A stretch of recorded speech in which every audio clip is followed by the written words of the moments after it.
Ok, I'm getting ready.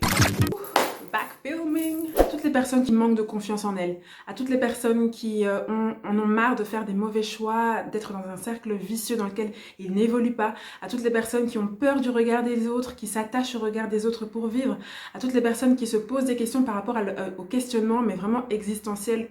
Pourquoi je suis ici? Quel est le sens de ma vie? Qu'est-ce que j'ai à apporter au monde? Quelle est ma plus-value? Je vais vous donner des prescriptions qui vont vous aider à vous affirmer, à vous détacher du regard des autres, à créer votre identité propre. Si cela vous touche, alors continuez à suivre cette vidéo et toutes ces prescriptions, ces astuces vont être pour vous.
Salut à tous, bienvenue sur ma chaîne, j'espère que tout le monde va bien, j'espère que la saison de confinement s'est bien passée et que le déconfinement progressif évolue bien pour tout le monde. Je reviens avec une vidéo qui me tient à cœur, c'est un nouveau format que je veux créer sur ma chaîne, ce sont des prescriptions. Ici en Belgique, en tant que médecin, on a un petit carnet comme ça dans lequel on peut mettre des prescriptions. Et voilà, comme dans tous les pays, ça sert à vous donner soit des médicaments, mais dans mon cas, ça va plutôt être des conseils, des astuces, des choses que vous pouvez implémenter dans votre vie pour vous élever sur le plan mental, sur le plan psychologique, spirituel et aussi sur le plan corporel. Aujourd'hui, on va plus précisément parler de l'identité et de la valeur. Ce sont deux concepts super importants qui, je pense, sont la base, le fondement de toute personne dans ses choix de vie, dans sa perception propre, dans son bonheur et dans l'accomplissement des choses qu'elle a envie d'accomplir. Donc suivez-moi dans cette nouvelle vidéo et on va un peu décortiquer tout ça et vous donner des clés pour vous affirmer, pour sortir des cercles vicieux négatifs, pour arrêter de vous comparer aux gens, arrêter de vivre par rapport au regard des autres, mais vraiment vivre par rapport à votre propre perception et à ce que vous dites de vous-même et ce que Dieu dit de vous. Alors sans plus tarder, prenez une bonne tasse de thé comme je fais toujours et let's go! Sans une identité claire et précise, tu ne sais pas où tu vas. Tu ne sais pas quels choix sont corrects pour toi. Tu ne sais pas dans quel environnement tu peux exploiter au mieux ton potentiel. Il y a beaucoup de choses que tu n'arriveras pas à faire et beaucoup de projets dans lesquels tu n'arriveras pas à aboutir juste parce que tu n'as pas encore pris conscience de qui tu étais, de quelle était ta valeur. La première chose que j'ai envie de dire, c'est que ton identité n'est pas ton passé. Ton passé n'est pas ton identité. Je m'explique. Ton passé, ça peut être juste le milieu social dans lequel tu as grandi, le milieu culturel dans lequel tu as grandi, le milieu familial dans lequel tu as grandi, ton background en général. Il peut bien sûr façonner en toi une personnalité, mais ce n'est pas ton identité. Par exemple, c'est pas parce que tu es né dans une famille nombreuse avec, je sais pas, 9 frères et sœurs, avec des parents qui ont fait du mieux qu'ils pouvaient, mais qui pouvaient forcément pas toujours donner la même attention pour tout le monde. Et ces personnes peuvent parfois grandir avec un sentiment que leur identité ou leur personnalité n'est pas importante. Parce que les parents n'ont pas forcément eu le temps de leur accorder autant d'importance qu'à une personne qui serait par exemple fils unique ou qui aurait moins de frères et sœurs. Ton identité n'est pas ton passé. Et quand je parle de passé, je parle dans tous les termes de la vie, c'est-à-dire dans ta famille, dans ton milieu social, dans tes échecs, dans tes erreurs, dans tes accomplissements. Tout ça, ça fait partie de ton passé, dans les personnes qui sont parties, dans tes deuils. Généralement, les gens s'inscrivent dans un passé en se disant « Oh, moi je viens de là, donc voilà, je ne peux aspirer qu'à ça, ça ou ça. » Parce que mon passé devient une limite. Mon passé est limitatif. Stop. Cette façon de penser, elle vous réduit. Elle vous réduit à imaginer que de par le fait que vous venez d'un passé qui est peut-être défavorisé, où il y a eu beaucoup de difficultés, il y a eu un deuil d'une personne très proche, il y a eu une attention qui n'a pas été accordée de la même manière à tous les enfants, il y a eu un milieu social dans lequel vous avez peut-être été une victime, dans tous les sens du terme, que ce soit à l'école, il y a beaucoup de personnes qui ont subi parfois des choses assez difficiles, mais toutes ces choses que vous avez subies ne sont pas votre identité. C'est comme si maintenant vous aviez une nouvelle carte d'identité dans laquelle vous avez le choix de déposer ce que vous souhaitez. Je comprends que le passé joue un grand rôle dans la personnalité de chacun. Sans le passé, bien sûr, on n'est pas la personne qu'on est aujourd'hui, donc ça a un rôle important. Mais ce passé ne doit pas être ton identité.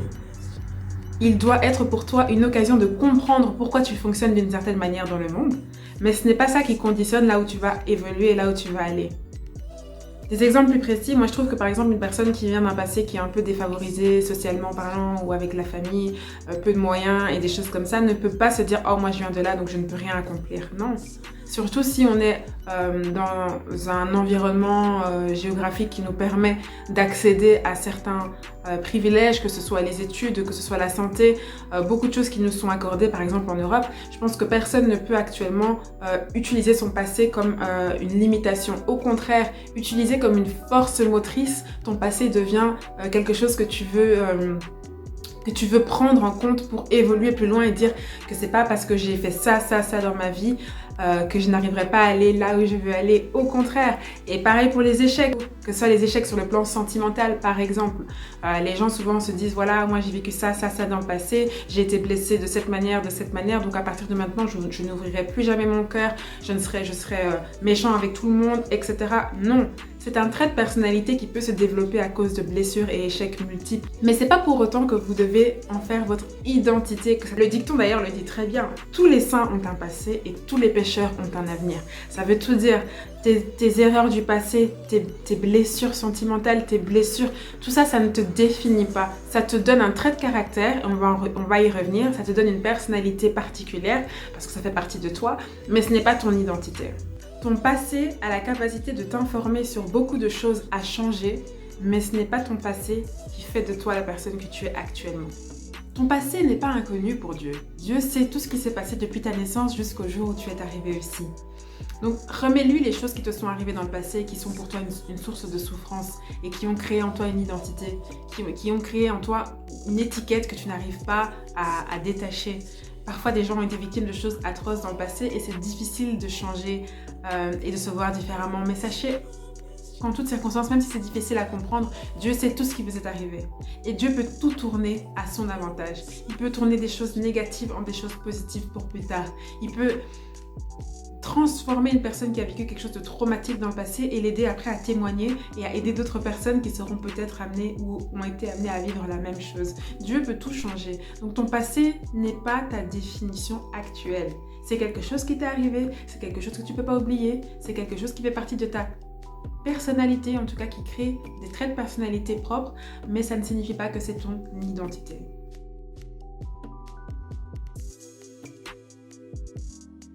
Dieu t'a créé. Je me répète, Dieu t'a créé. Dieu t'a créé et t'a fait naître au sein d'une famille. La famille, tu ne l'as pas choisie. Mais c'est Dieu qui a voulu que tu sois né dans cette famille-là. Dieu t'a conçu avec un plan divin spécifique pour toi. Ne regarde pas à gauche, ne regarde pas à droite. Dieu t'a créé spécifiquement et particulièrement pour un plan divin. Dieu, quand il crée les gens, il ne les compare pas. Dieu est un créateur. Si par exemple on fait référence à un créateur d'automobile ou un créateur, peu importe l'œuvre qu'un créateur fait, elle a un sens, elle a un but. Elle doit être utile à la société ou pas, mais en tout cas elle a un sens. Dieu, c'est la même chose avec nous. Il nous crée en se disant, telle personne, je vais la créer, je vais la façonner comme une pierre précieuse, comme mon objet le plus... comme mon objet qui a toute mon attention, qui est important pour moi, et je vais lui donner un sens et je vais le mettre dans une société, que ce soit la société familiale, que ce soit la société au sens large. Dieu a un plan pour ta vie et Dieu, quand il te crée, il t'aime. Dieu, quand il te crée, il t'aime. Je pense que ça c'est trop important. Dieu t'aime. C'est pas parce que tu n'as pas eu de père, c'est pas parce que tu n'as pas eu de mère que tu n'as pas un Dieu dans le ciel qui t'aime et qui te protège, qui a voulu que tu entres dans ce monde pour une raison nette et précise. À toi maintenant d'aller découvrir pourquoi. Et c'est ça, je pense, le premier point dans l'identité. C'est Dieu qui t'a créé, c'est Dieu qui sait pourquoi, et c'est Dieu qui t'aime. Pour Dieu, tu es une pierre précieuse. Ma première prescription, ce sera Dieu t'aime, tu es une pierre précieuse. Tu es une pierre précieuse, ça veut dire qu'il veut t'offrir les plus belles choses au monde. Il veut que tu puisses te percevoir comme quelque chose de précieux, qui a toute son attention et tout son amour. Moi, quand je doute de ça, je me suis rendu compte qu'à plusieurs reprises dans ma vie, Dieu a vraiment pu se manifester de manière tellement flagrante et tellement précise qu'à aucun moment je peux douter de sa présence. Beaucoup de gens, ceux qui me suivent sur Insta ou ceux qui me suivent dans d'autres sur Facebook ou quoi, savent que pour moi la spiritualité c'est vraiment quelque chose, c'est ma base en fait, c'est ma base dans tout. Et plus particulièrement dans mes études de médecine par exemple. Et c'est intéressant de donner un petit exemple parce que je pense que ça vous aide à vraiment comprendre d'où ça sort. La médecine, ça a été un choix, ça a été une redirection professionnelle qui a été inspirée par Dieu. J'étais vraiment entre guillemets confortable dans mon premier emploi, j'avais tout ce que voilà, tout ce qui était bon, tout ce qui était entre guillemets dans la société qui était vu comme correct. Et pourtant dans mon cœur j'avais cette envie, cette passion, cette pulsion de devoir reprendre des études pour devenir médecin. Je comprenais pas forcément pourquoi, mais j'avais cette intuition au fond de moi qui était tellement forte et qui revenait tous les jours que je savais que ça ne pouvait que être divin. Et donc ça c'est déjà un petit point, une parenthèse que je veux dire par rapport à l'intuition. Suivez votre intuition parce qu'elle vous indique exactement ce que vous aimez et ce que vous avez envie de faire. Donc par exemple, bêtement, moi j'avais un examen, je me rappelle, c'est un examen d'histologie, enfin voilà, un des cours en médecine. Et j'avais eu une session tellement lourde que j'avais pas eu vraiment le temps de bien me focaliser sur cet examen-là, qui a priori semblait plus facile, donc je l'avais un peu délaissé, disons, j'avais réduit le temps d'études pour me focaliser sur d'autres examens. Et en soi, je me rappelle 2-3 jours avant, je me rendais compte qu'il y avait encore beaucoup de matière, que j'avais pas le temps, c'était pas possible de l'étudier correctement. Je me suis dit, comment je vais faire? Et dans mon cœur, je commence à recevoir une partie du cours spécifique que je sentais que je devais absolument étudier. Mais c'était vraiment très précis, c'était étudie le rein. Enfin, c'était un des organes. Étudie le rein, étudie le rein. Et je me disais, mais je vais pas étudier que le rein, le reste. Alors ce que je me suis dit, j'étudie le rein parce que c'est la première chose qui me vient à cœur et c'est ce que j'ai dans mon intuition. Et je ferai en sorte d'étudier tout le reste pendant le reste du temps que j'aurai. Et ce qui s'est passé, c'était vraiment impressionnant le jour où je suis arrivée à l'examen. La première question, et c'était la seule question sur laquelle je suis tombée, c'était le rein. Et je connaissais tout par cœur. Et je vais vous dire, ça c'est juste une petite... Voilà, c'est une petite chose, mais ça s'est passé à plusieurs reprises pendant toutes mes études. Et à partir de là, j'ai vraiment arrêté de croire au hasard. Il n'y a pas de hasard. Lorsque Dieu vous positionne quelque part, il pourvoit pour vous toutes les armes, toutes les clés pour arriver à accomplir son objectif, pour que ça puisse aboutir. Et c'est là qu'on voit vraiment la signature de Dieu. Donc pour moi, la première chose à vraiment intégrer, c'est que ton identité te vient de Dieu. Et de Dieu seul. Ton identité n'est pas dans ce que tu as accompli. Tes accomplissements ne sont pas ce qui te détermine, ce qui te donne une identité. Il faut savoir qu'on est des êtres humains avec plusieurs facettes. Je déteste les gens qui se conditionnent, qui se mettent dans une boîte, dans une étiquette. Pour moi, c'est extrêmement limitatif. On a plusieurs facettes. Je le répète encore, nous sommes toutes les créatures de Dieu. Dieu nous aime. Pour Dieu, nous sommes des pierres précieuses, des diamants. Et un diamant a beaucoup de valeur. Pourquoi? Parce qu'il a beaucoup de facettes. C'est ça qui lui donne sa valeur. C'est ça qui fait qu'il brille. Donc pour moi, tes accomplissements sont bien sûr des choses qui peuvent te rendre heureux, qui peuvent contribuer à te donner de la joie. Mais ce n'est pas ça qui te donne ta définition. Ta définition, elle est juste dans le fait que tu es un diamant parce que Dieu t'a créé.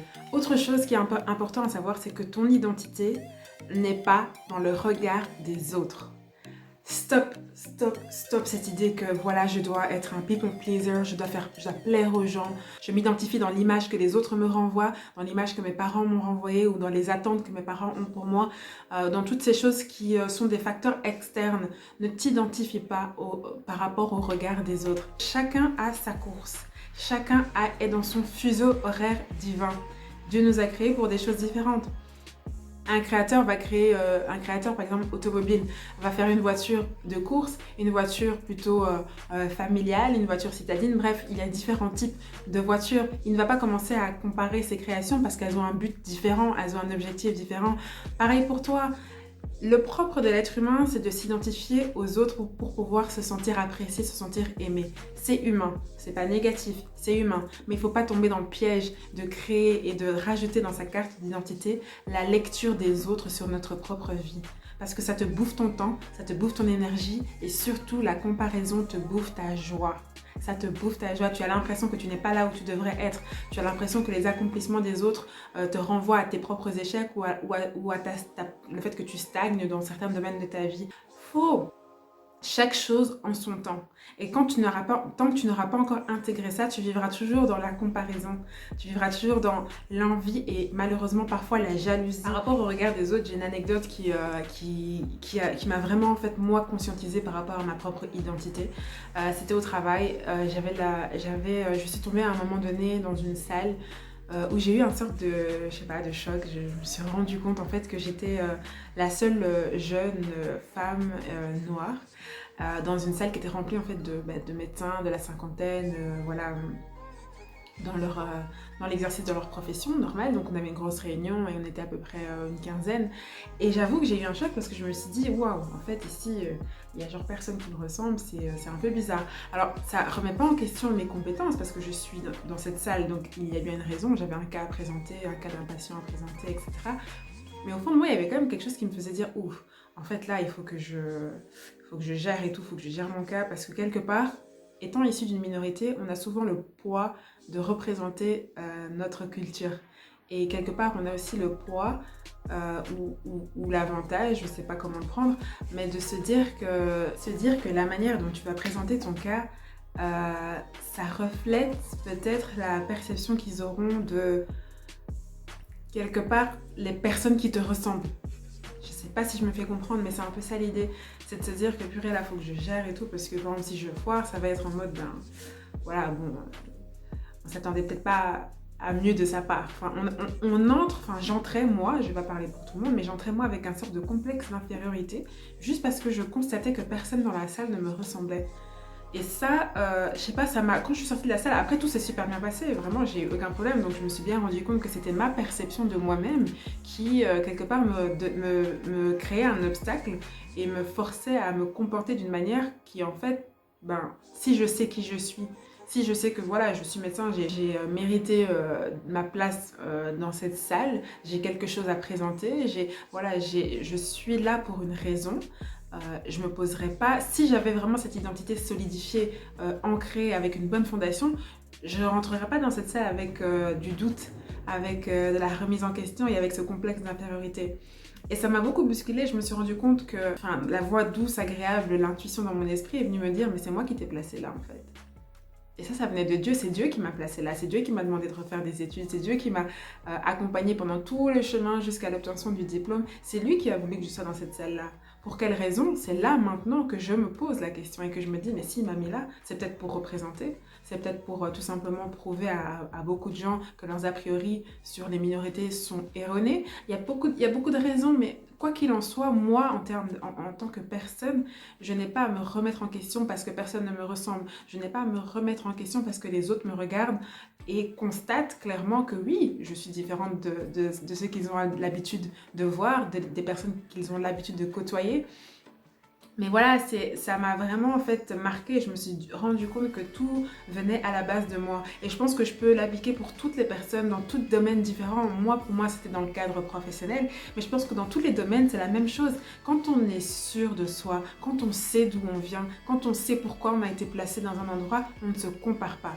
On ne développe pas de complexe d'infériorité, on ne se remet pas en question inutilement parce qu'on sait qu'on a un objectif et qu'on a été placé là pour un but, une raison, on a de la valeur. Et cette valeur, elle ne vient pas parce que les autres nous regardent d'une manière différente, elle vient parce que le Créateur nous l'a donnée. Et donc c'est pour ça que je trouve que c'est super important de ne pas s'identifier aux autres. C'est humain, comme je le disais, c'est humain d'être apprécié, de vouloir être accepté, mais ça ne doit pas devenir quelque chose qu'on force, qu'on cherche à obtenir plus que l'obtention de sa propre identité, de ce travail à faire pour savoir qui vous êtes et pourquoi vous avez été amené à faire les choses que vous êtes en train de faire en fait. Après, la comparaison n'est pas que négative. Quand tu te compares, cherche à te comparer avec des gens qui t'inspirent, des gens qui te motivent, des gens qui te donnent envie d'aller plus loin, de te dépasser, pas des gens qui te font juste voir que ta vie est un échec et que tu n'es pas au même niveau.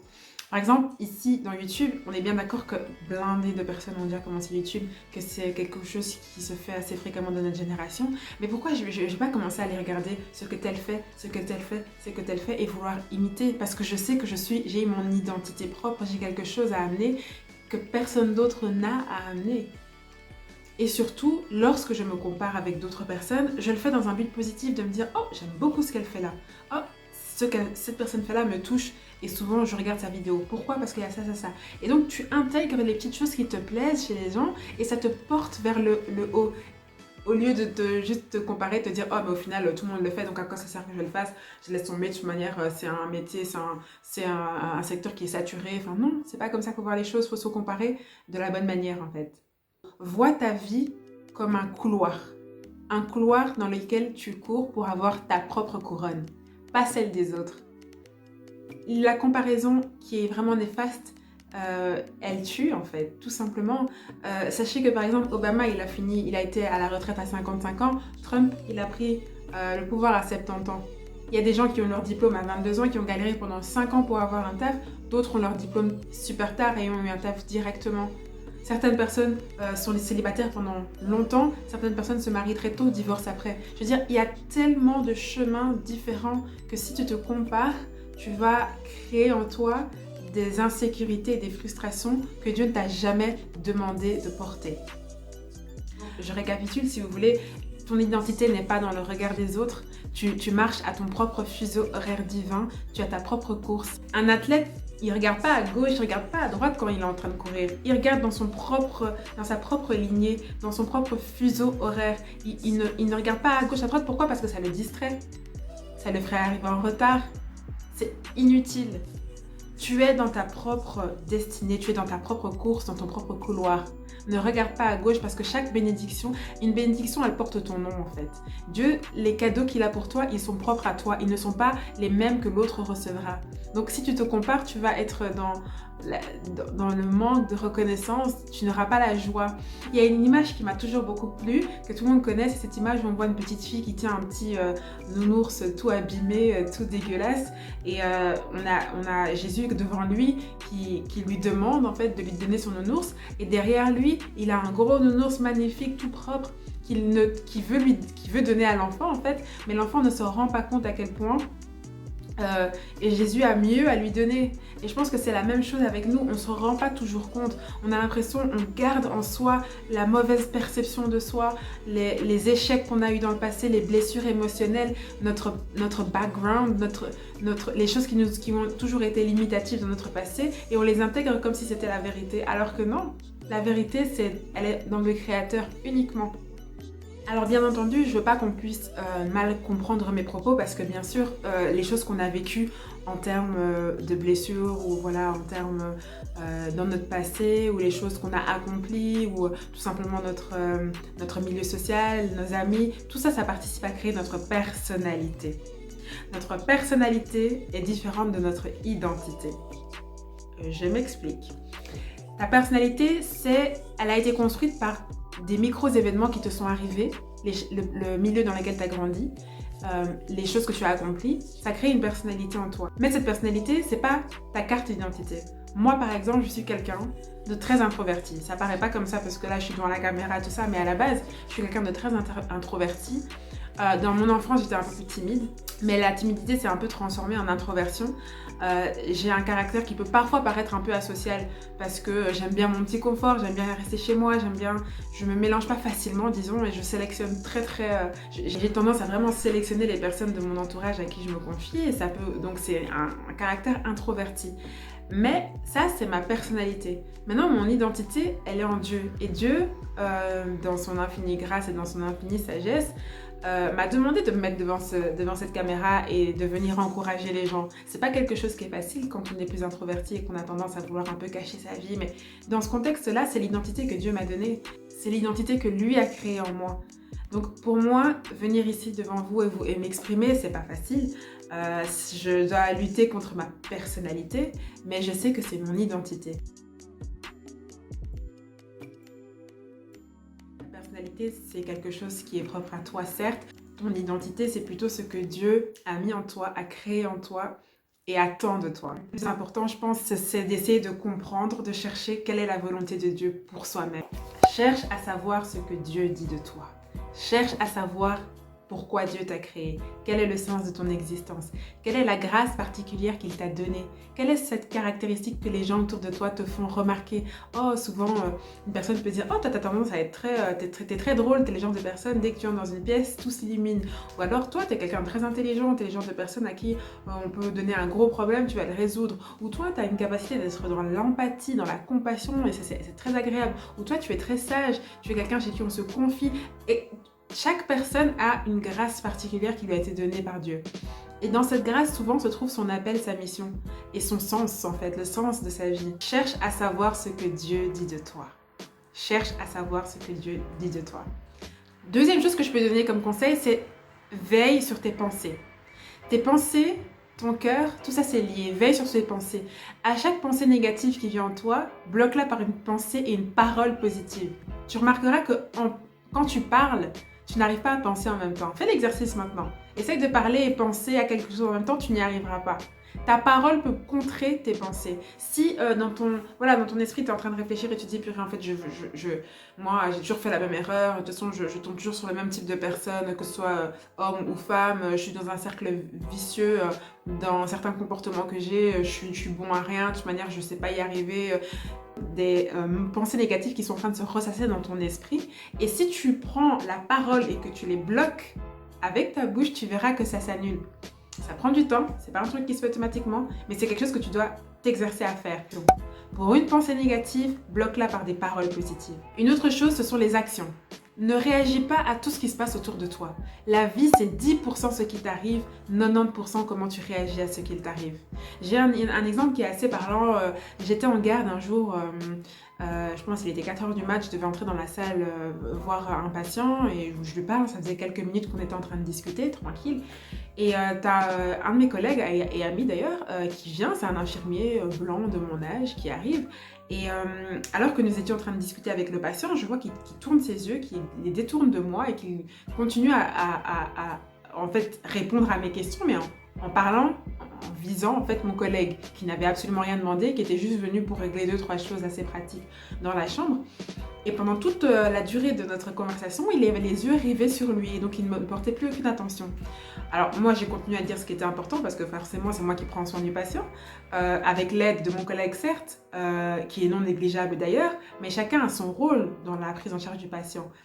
Et quand on est sorti, moi franchement je calculais pas, il était en plus 4h du matin donc j'avais juste envie de terminer mon dossier et de prescrire ses médicaments, faire la prise en charge globale complète. Et c'est mon collègue qui viendra vers moi et qui me dit « Oh Linda, purée, c'était trop chelou en fait la manière dont ce patient s'est comporté. » Il me regardait moi mais je savais même pas quoi lui répondre, j'ai dit « Ça m'a super fort gênée. » Et franchement moi dans mon cœur j'étais là en train de rigoler, je me disais « Bon bah écoute, c'est la vie, enfin, c'est comme ça que ça se passe. Parfois, tu as des gens qui ont des a priori et malheureusement, tu as un profil qui peut-être pour lui est plus adapté pour une personne responsable que moi. » C'est une supposition, peut-être que le patient avait une autre explication, mais en tout cas, c'est ça qui était très flagrant dans l'interaction qu'on a eue à trois. Et donc, je lui ai dit, voilà, tu seras peut-être encore amené à vivre ça plus tard, mais voilà.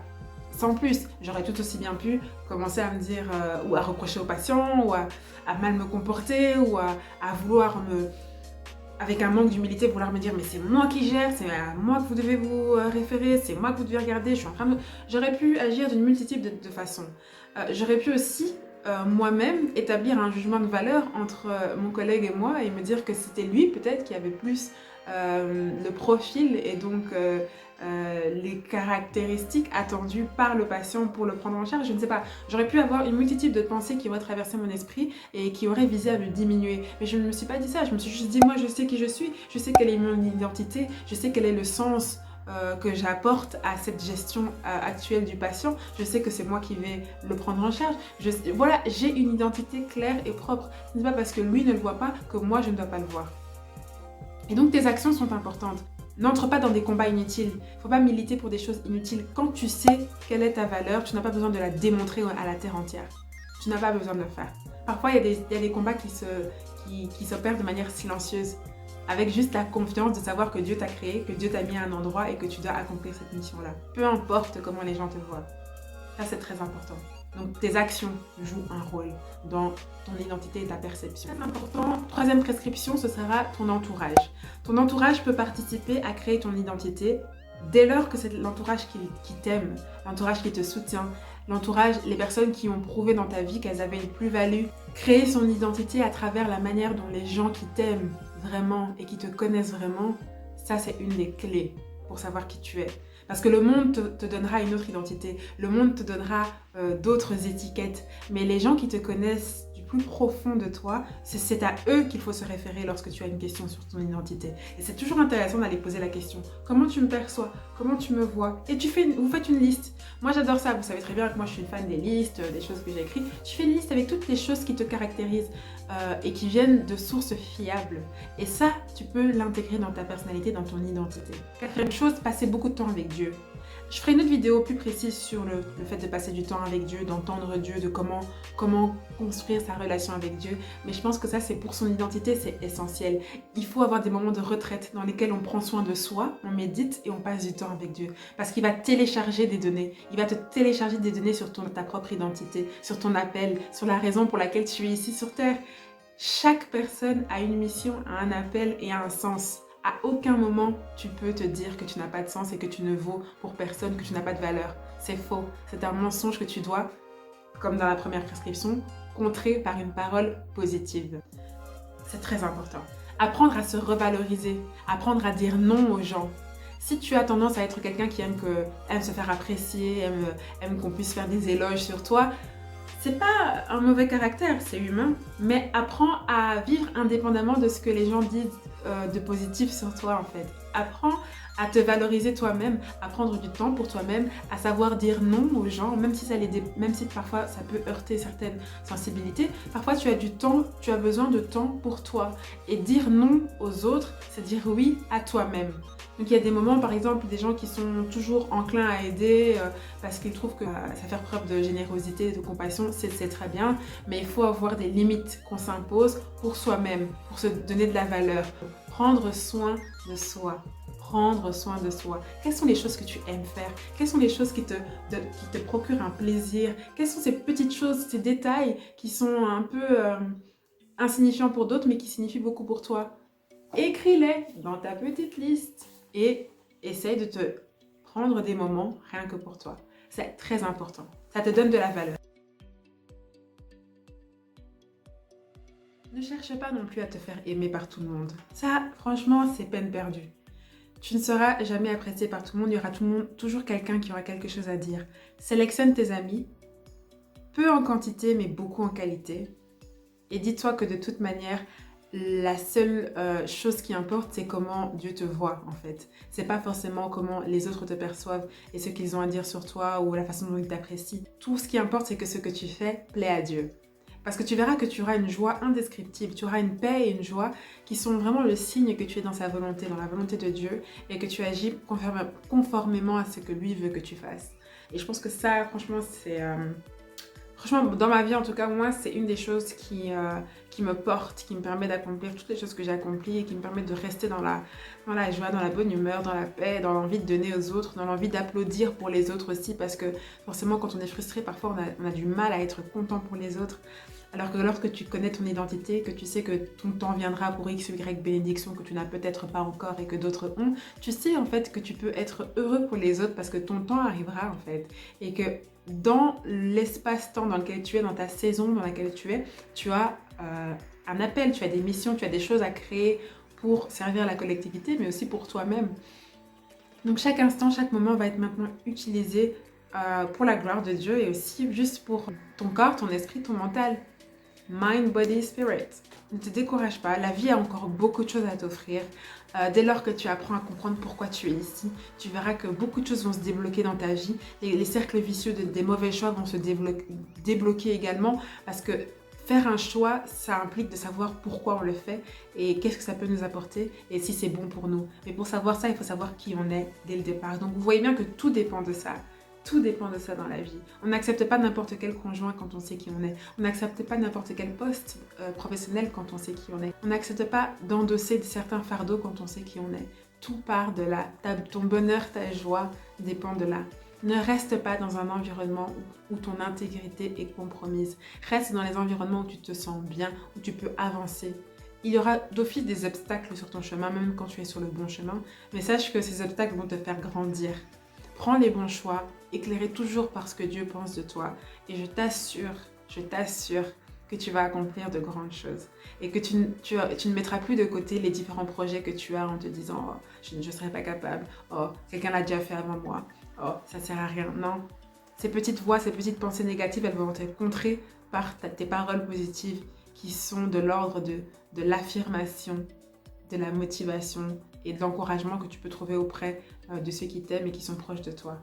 Ton existence a un sens. Ton existence, elle a un sens. À toi de le trouver, à toi de le définir et à toi de créer ton identité. Voilà, j'espère que cette vidéo vous aura plu, vous aura aidé. Je vous rappelle mes 3 prescriptions du jour. Contrez vos pensées négatives avec des paroles positives. Ne réagissez pas à tout ce qui vous arrive et ne vous battez pas pour des choses inutiles. 3e chose, prenez du temps avec vos proches, ceux qui vous aiment, et essayez de vous voir à travers leurs yeux, à travers leurs regards, parce qu'ils ont de l'amour pour vous, ils vous connaissent et savent que ce que le monde dira de vous n'est pas forcément ce que vous êtes au fond de vous. Ensuite, passez du temps avec vous-même, passez du temps avec Dieu et essayez de comprendre pourquoi il vous a créé. Ne vous comparez pas à gauche et à droite. Ne cherchez pas à avoir la même bénédiction qu'une autre personne parce que vous n'aurez pas forcément les mêmes qualités pour pouvoir porter les bénédictions qui ne sont pas les vôtres tout simplement et ça crée en vous de la frustration. Intégrer toutes ces petites choses va vous permettre de vous affirmer dans la vie, va vous permettre de ne pas prendre pour une vérité ce qui est dit de vous, mais plutôt prendre comme vérité ce que vous déclarez sur vous-même à la lumière de ce que Dieu dit de vous. J'espère que vous allez pouvoir partager cette vidéo à la multitude, pouvoir vous abonner, notifications, tout ça, vous-même vous savez. Mettez-moi les commentaires, bien sûr, interagissez, dites-moi ce que vous avez pensé de cette vidéo et aussi, bien sûr, comment elle a pu vous aider. J'espère que j'ai pu vous donner quelques clés et que ça vous servira dans l'avenir. Je vous souhaite à tous une agréable soirée, je vous fais plein de bisous et à la prochaine pour la prochaine vidéo.